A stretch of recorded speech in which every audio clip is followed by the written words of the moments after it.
progress.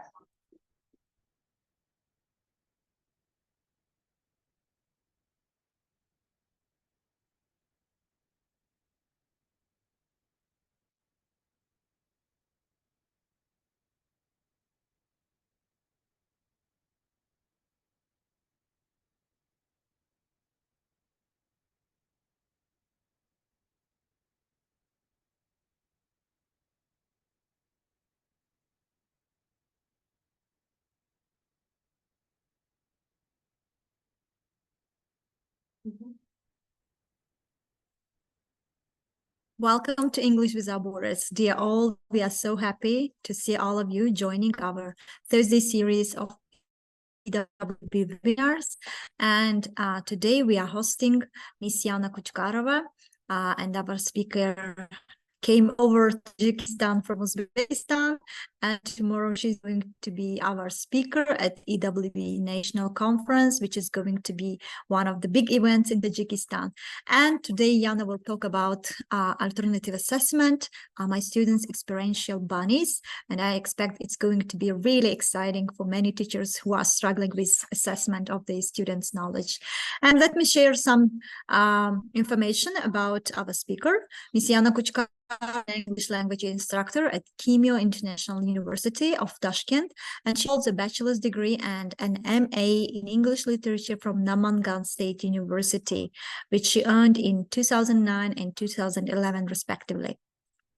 She also has completed an MA TESOL program at Webster Tashkent in 2022. Ms. Kuchkarova has contributed to the Access Micro Scholarship Program, aiding children from disadvantaged families in improving their language skills and understanding of American culture. As a core teacher trainer, she has conducted numerous trainings for secondary school teachers under the English-speaking nation secondary school teacher training project in Uzbekistan. She has also participated in the USG Access Exchange Teacher Program at Temple University, Philadelphia, USA in 2019, and presented at the TESOL International Convention in 2019 and 2020. And this is the first webinar of Ms. Yana Kuchkarova in Tajikistan, and I hope that many more will come very soon. And so dear all, please get engaged and get ready to ask your questions after the presentation to our speaker. And please don't forget that tomorrow we are having our national conference, which will be live streamed at 9 a.m. and you will be able to see the opening ceremony via Facebook as well. So please don't forget about that and join this grandiose event in Tajikistan. And using this moment, thank you so much, Yana Kuchkarova, and over to you. Thank you. Thank you for welcoming me, Ms. Nasiba. It is so nice to be here in Tajikistan, and I'm enjoying time here with you. So I will start my webinar sessions then.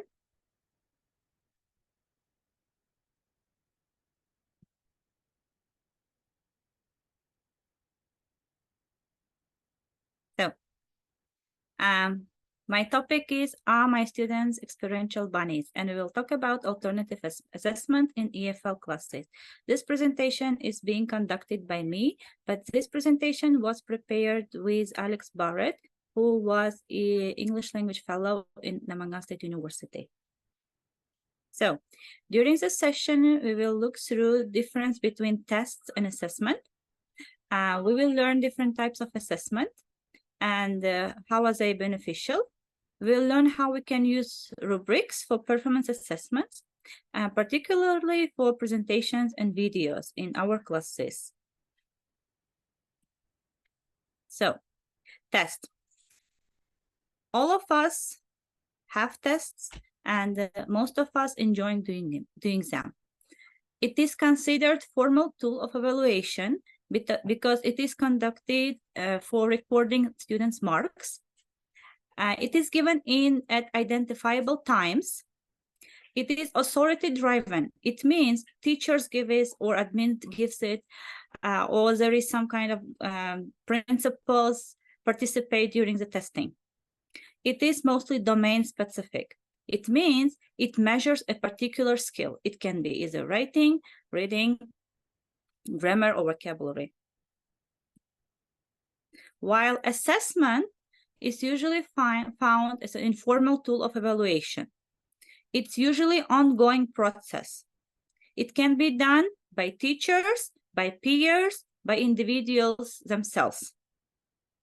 It might have undefined domain. It means it can assess general competence of the learner.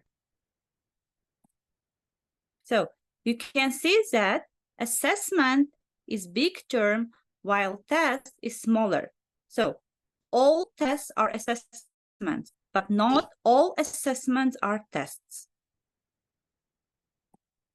So let's look through at the types of traditional and alternative assessments. So traditional assessments are considered multiple choice, fill in the blank, true, false, matching, and some others, while alternative assessments are self-evaluations, peer evaluations, running portfolios, some kind of performances, teacher conferences, and journals. Traditional assessments is usually focused on the statistic data, while alternative assessment is usually focused on the development of the learner. Traditional assessment usually let students cheat because they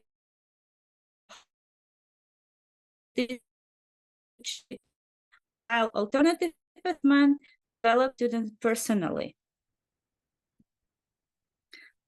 Usually, traditional assessment relies on forced choice. It means teacher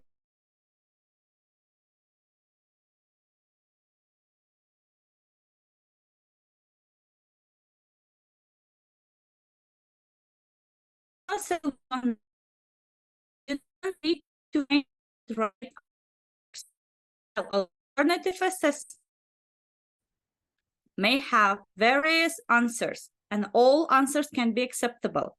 They promote how knowledge rather than what knowledge.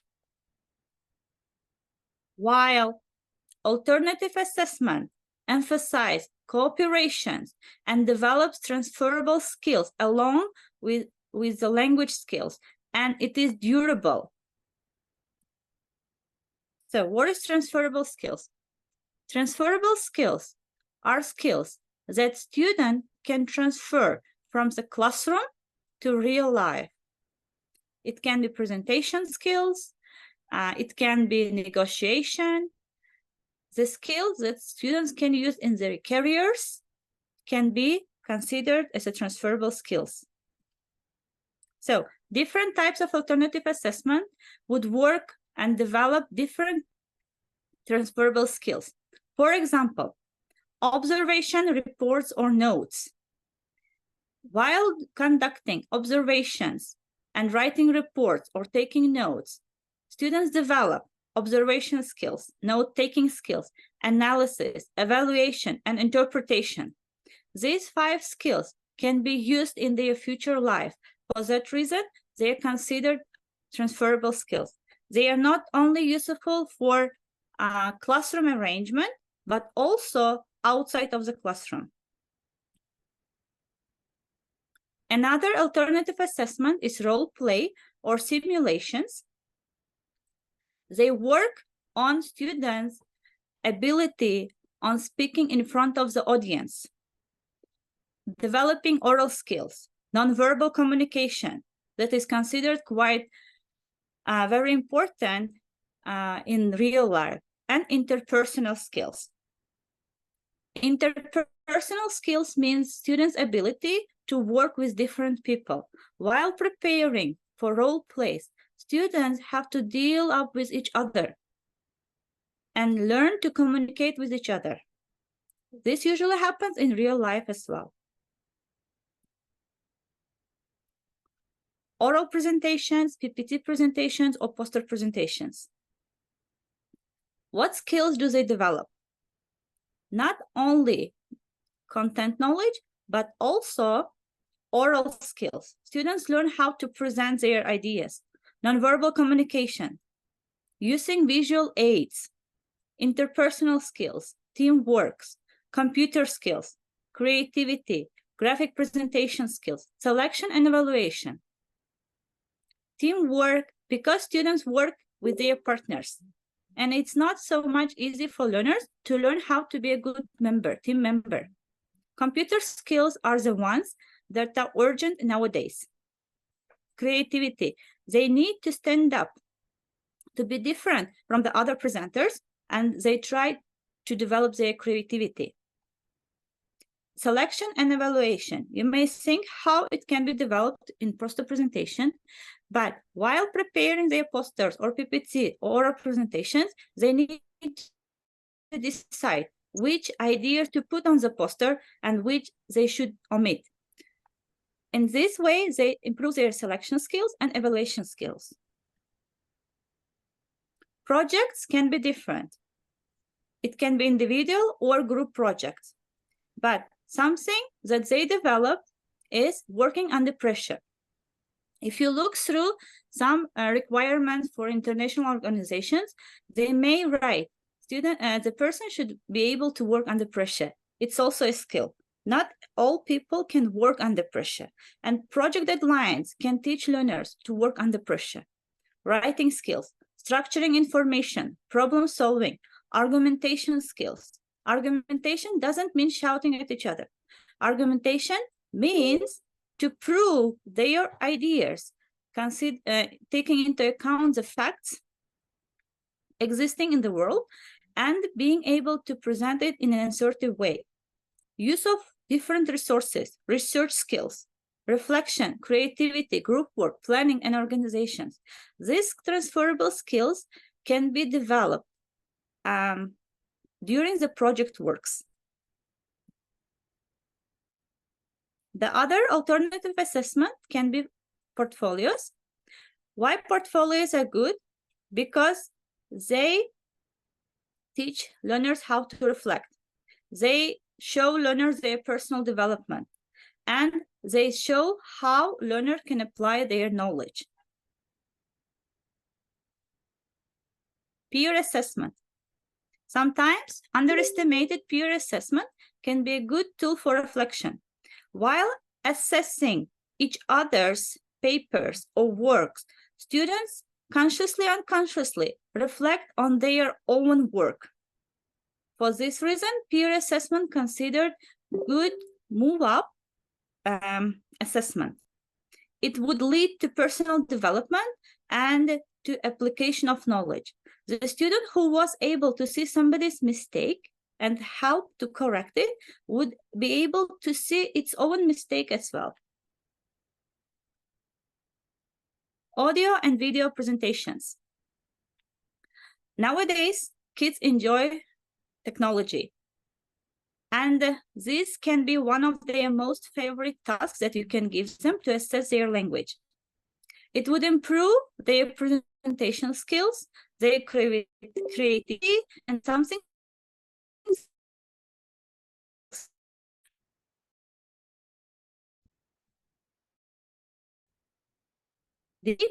and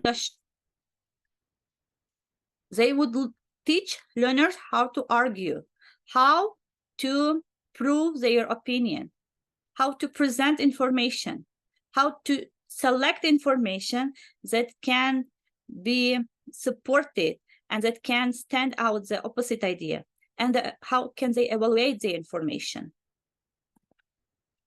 So while alternative assessment, it is not easy to assess videos, portfolios, presentations, debates, discussion. Something that we use is rubric. Rubric, so you can see on the screen, represents task and criteria. If it is below average, satisfactory, very good, excellent, or outstanding. For each criteria, you have some kind of description. We will see, and we will work on rubrics. So, at the beginning, before using rubrics, teacher is supposed to inform learners that for their presentation, they are planning to use rubrics and what skills students are supposed to include to demonstrate in their presentations.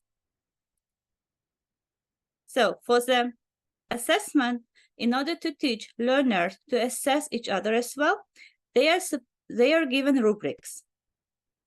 So you can see here, student rubric. Student rubric is a bit different from the teacher's rubric. On the top, they write presenter's name, they write topic, and their opinion about presentation. If presentation was easy to understand, they mark it. 1, 2, 3, 4. 1 is the lowest mark, 4 is the highest mark. If the presentation was interesting for them, if the visual aid helped them understand better, and some suggestions.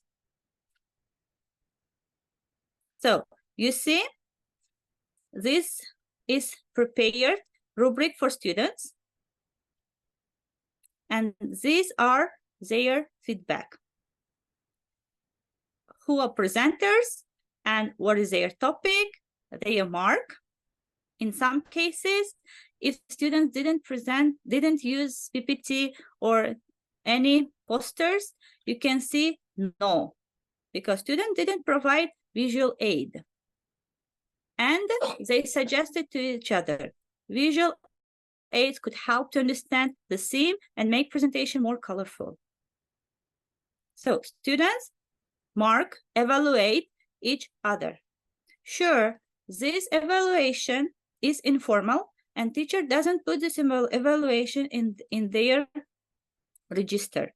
But it is very helpful for learners to get feedback from each other because it doesn't hurt. And for learners themselves, if they noticed that the presentation was not easy to understand, they would start thinking about their own communication style. If they communicated improperly, if they are themselves being good understood. So you see on the top, name Olga, but we take this paper away because we don't want students know who provided them this feedback. It was Olga's feedback, but the feedback getters will not get the name Olga. They will get only their feedback.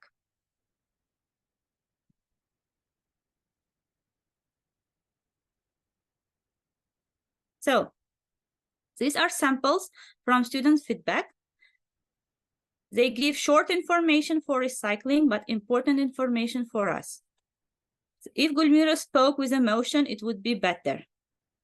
Nazima shouldn't use the sound Presenters speak very fast, so I couldn't catch some information, but I like their presentation. It was very interesting. This is something students wrote to each other. So now you can see teacher's feedback paper. This is teacher's checklist. On the top, you can see topic, timing, how long was the presentation, speech, its volume, whether it was audible at the end of the classroom, clarity, to what extent they spoke clearly, fluency, pronunciation. If they had some pronunciation mistakes, teacher could note here. This is about speech. Second criteria is manner. How presentation was delivered. Did students keep eye contact? During presentation, it is important to keep eye contact, not staring at one place or one student, but being able to have eye contact with the whole audience. Their body language. Some ideas about content, about preparation, whether students prepared. Did they spend some time for their preparation or they're doing it just before the classroom? Visual aid and peer assessment. Peer assessment is also included in assessment paper for teacher because teacher wanted to be sure that each student got and did peer assessment. This is something teacher used for the same presentation. So when we observed the data, we were able to see that in terms of growth, while having written tests in traditional way, students' growth was about 78%, while teachers used rubric evaluation for alternative assessment and used different kind of alternative assessment tools. We were able to spot about 86% of difference that showed that scores increased on average 7.6 during it was held in first term during 2 months, if I'm not mistaken. So you can see students here, and it's their real presentation. Let's try to evaluate them.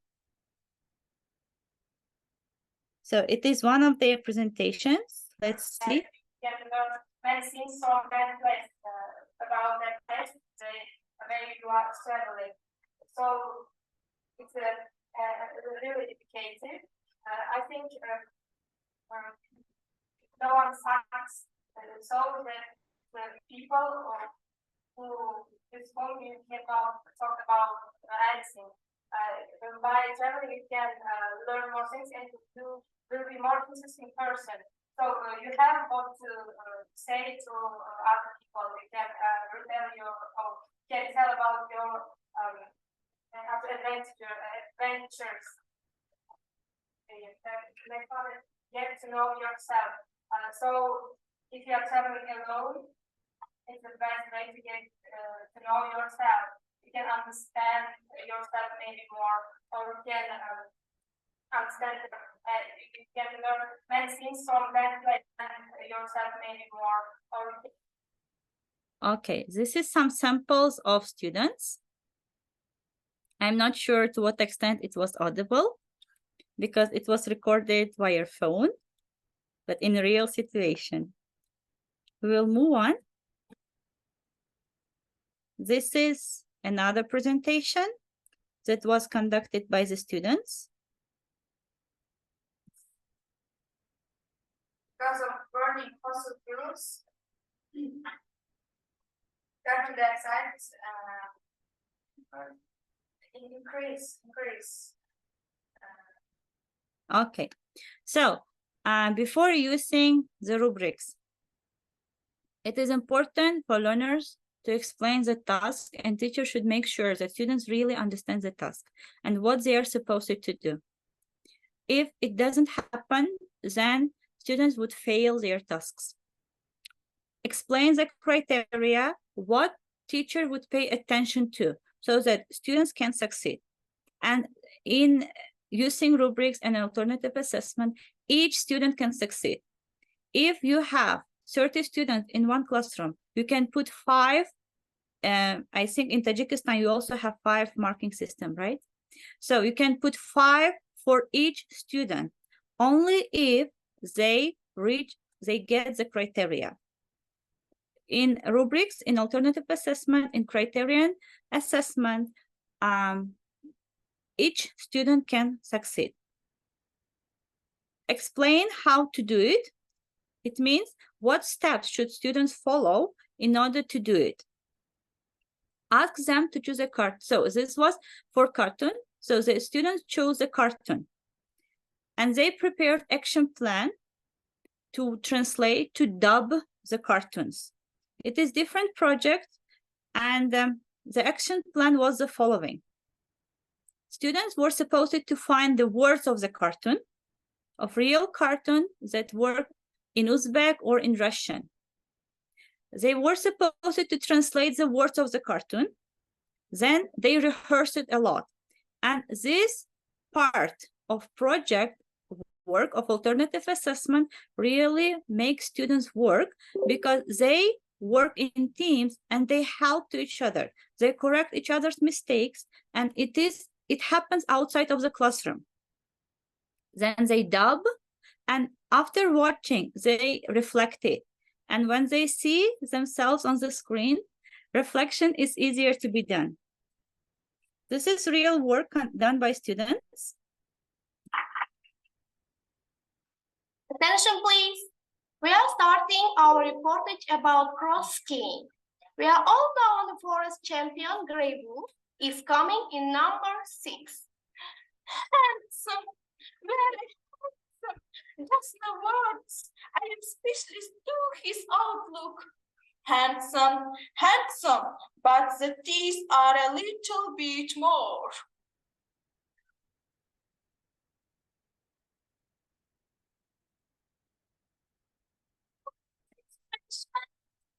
Look at the Grey Wolf.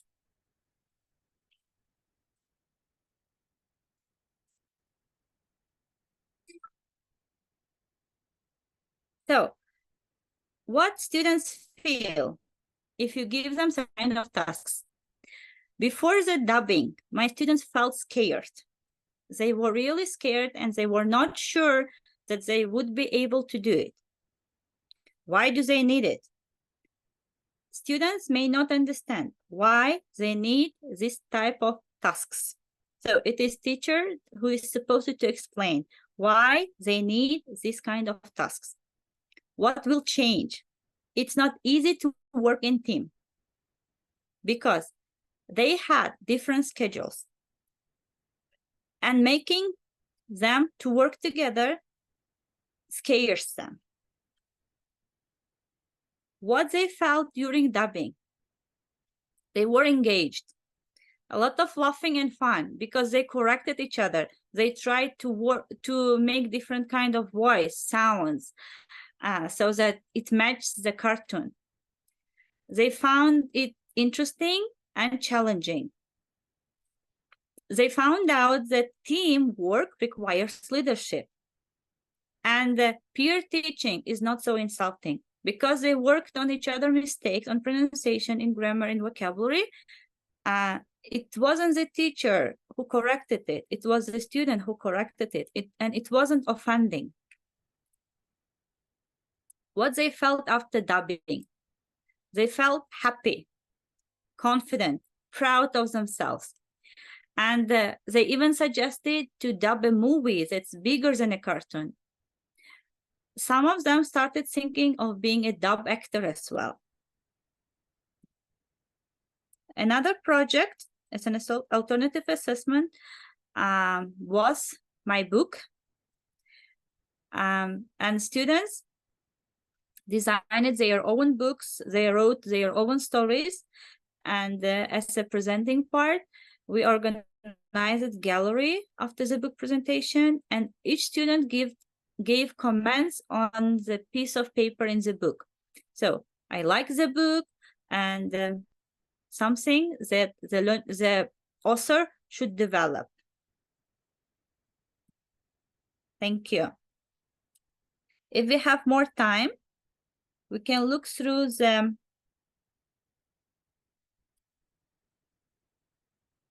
rubrics.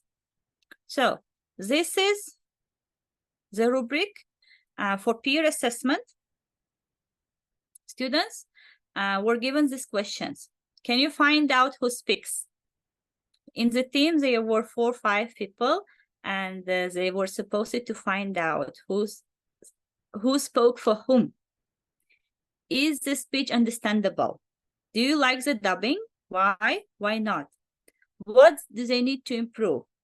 Who will you dub if you were in this group, and why? This was for peer evaluation, and this was for my book on newspaper or magazine. So criteria was presentation to the class, about design and layout. Newspaper, magazines, and books should have some kind of attractive layout, and they also should think about it, about conventions, grammar, vocabulary, about organizations, how topics are organized, about content, is the content meaningful, and eye contact and posture while presenting their books, newspapers, and magazines. So this rubric is for dubbing. but for the teacher. So you can see how it's different. This is for students, while this one, sorry, for the teacher. So what teacher evaluates, it's word choice and translation, dubbing skills, when it was said dubbing skills, match of image and the words, intonation, voice, pitch, and pronunciation of the words. This was also designed along with students. Even though it's teacher who evaluates this, the rubric itself, the criteria were designed with the students. It was their decision and it was their intention, their desire. So the teacher paid attention to this criteria. So this is another rubric. It's for my story. You can see here 20, 15, 10, 5. These are the marks. And in each criteria, you have descriptor. Students would get 20 for the pace if the pace fits storyline and helps the audience really get into the story. Students will get 5 if there is no attempt to match the pace of the storytelling and to the storyline or to the audience. So while evaluating using rubric, teacher just put ticks and underlines what criteria students did and what they didn't. This is also for my story. These are criteria because in their My Story project, students reported, it was reflection project where students prepared their videos where they are themselves the main heroes, and they used their photographs that they took during the year while conducting projects. And at the end, it was self-reflection reported to the audience, what they learned and what they want to learn, what kind of projects they did. And they used their photographs for that reason. There was criteria in using photographs. Photographs are very interesting and well executed. So, thank you. If you have questions, you're welcome.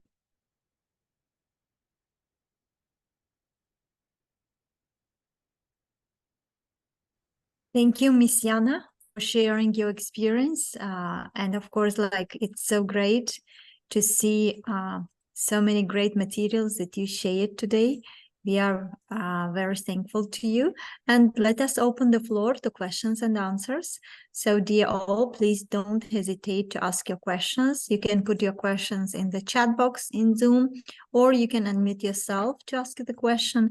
If you are watching us from Facebook, you can leave your question in the comment box. So we'll address those questions to our speaker. So Miss Yana, can you please share how long you are using this kind of assessment, and like from your personal experience, how do you find them in being useful both for the teachers and students? Thank you for the question. So it is about 9-10 years since I started using this kind of assessment, because they make students feel learning and engaging. Students enjoy doing such kind of tasks rather than just learning words or just repeating words. Even though they repeat words and sentences several times in rehearsal period, it doesn't make them get bored. Still, there is repetition, but it is more fun, it is interesting, and it is purposeful. They can see their results.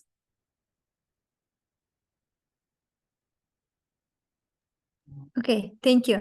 And another question, do you use the same assessment, alternative assessment, tools that you shared for different level of students, or this is just only for some specific level of students? It can be modified for each level of students. For example, my book, it can be done in a story level, or it can be done even in sentence level, where students just put picture and they write what's happening in the picture, and pictures can be collected in one book with one sentence under each picture. So even A1 level students can create and can do some kind of projects and can have alternative assessment in their classes. And we have some question here from Amanda. How can we prepare rubrics for such type of assessment? So rubrics is something that shows what criteria you want learners to do, and for each you are supposed to write description.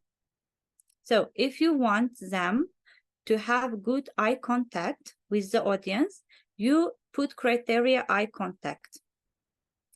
And 5 for under the marking system, like let me demonstrate some rubric so that it is easier to explain. Is my screen visible? Thank you. So you see here criteria, and you see on the top mark, excellent, good, needs development, poor, right? So you can put marks as well, 5, 4, 3, 2.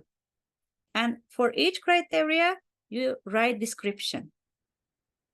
So presentation to the class, speaks clearly and distinctly, all the time, mispronounce no words.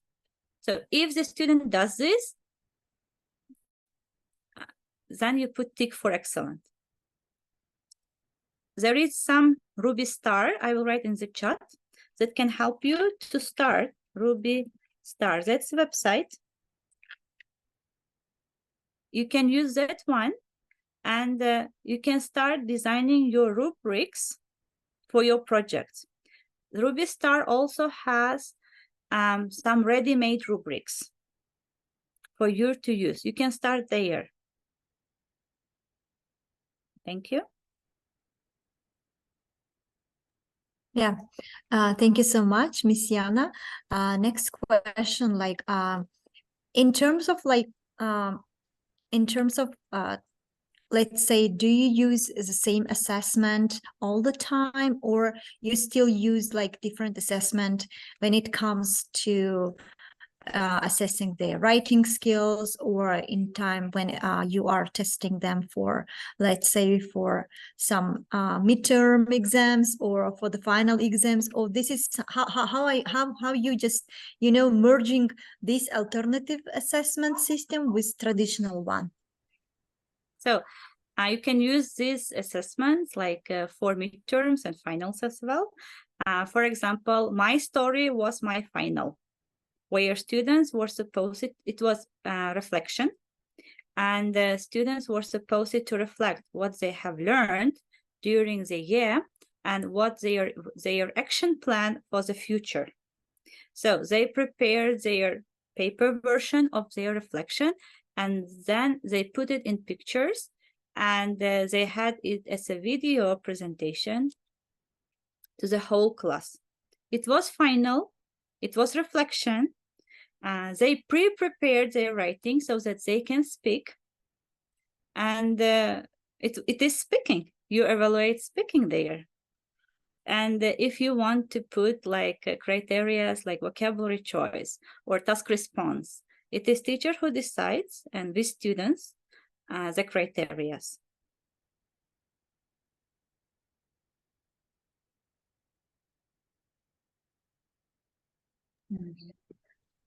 Hello, Yana. Hello. Thank you so much for such a nice presentation. I really like the work that you have done. I have a questions regarding the rubrics. It's really fascinating.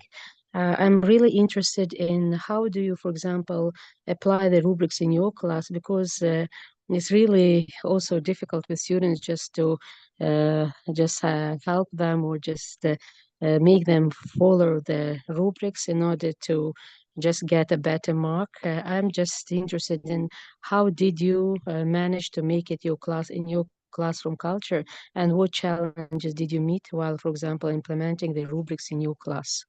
Thank Thank you you. for the question. Thank you for the question. Something new is not easily implemented. It is neither easy for teacher nor for the students.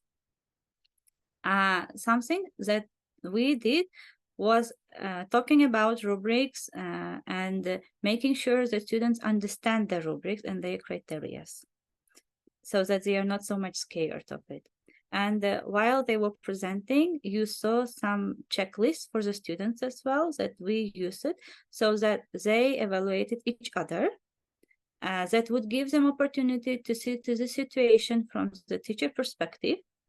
And at the same time, teacher evaluates the presenters. So it is step by step. If you see at the first rubric, if you remember it, like just let me share once more. It was like visible, right?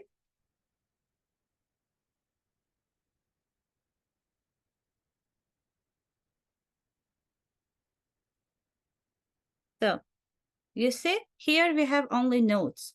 It's something like checklist, but it is also rubric.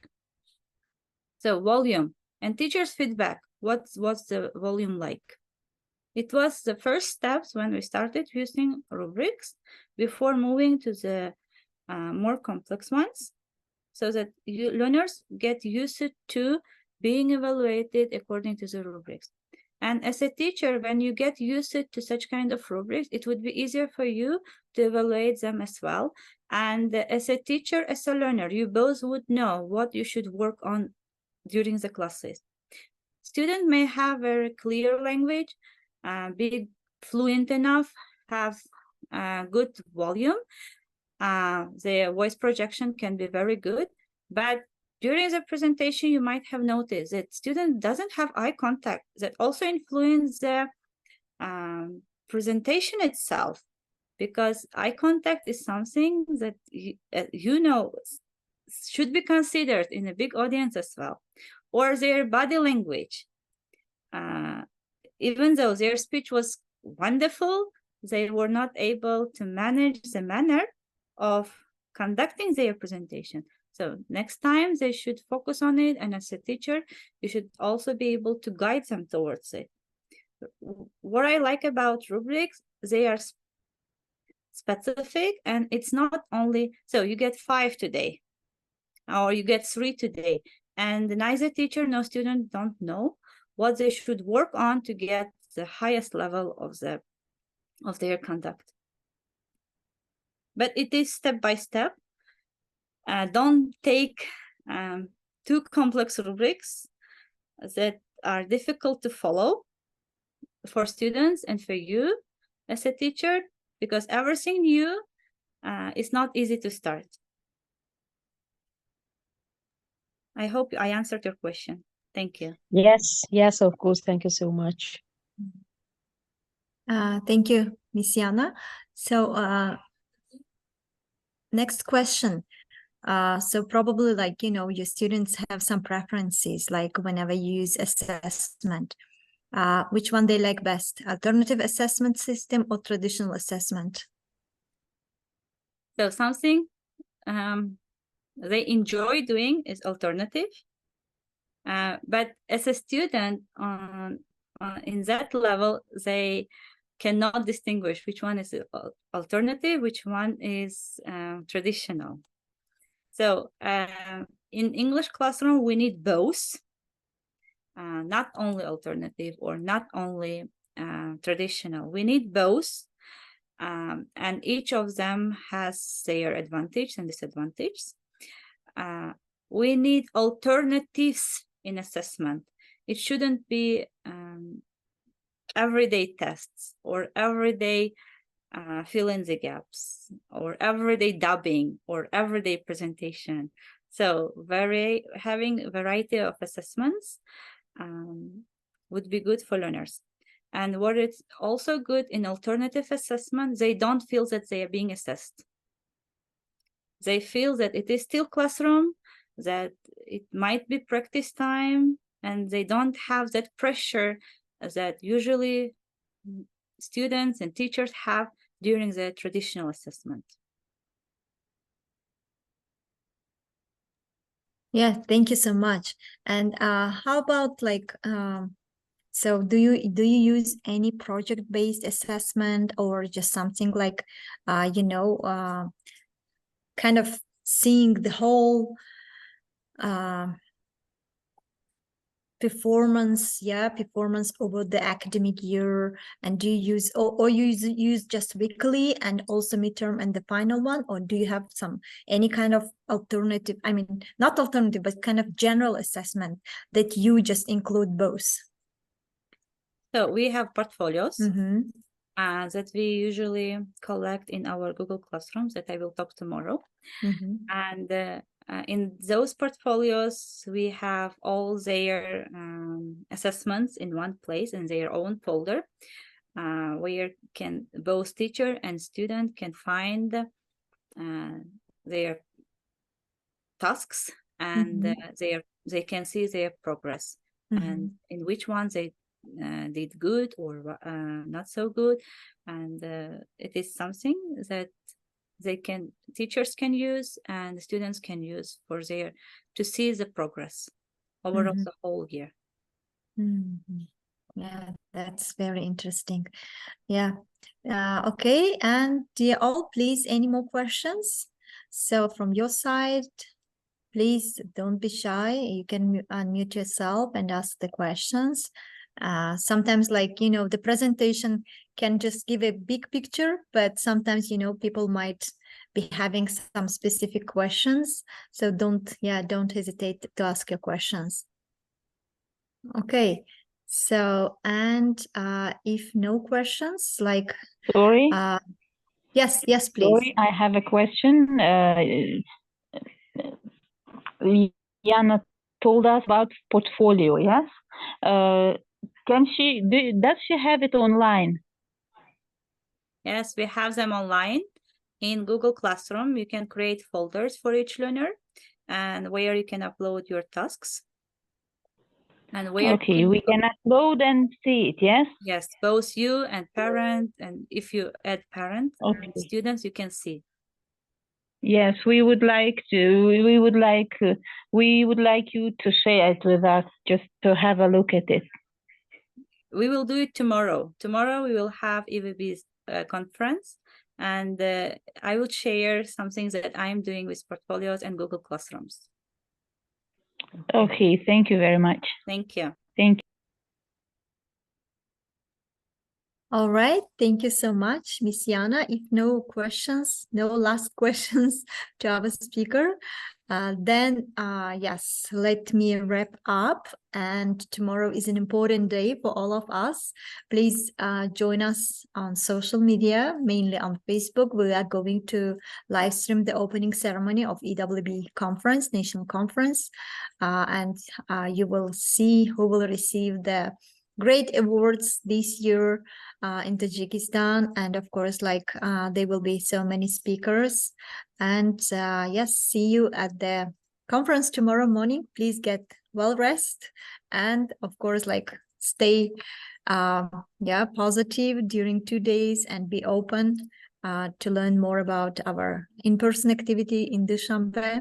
And of course, we will be happy to share all the conference updates after the conference through our social media, including the photos and exciting speakers that we are going to host tomorrow during 2 days at our national conference.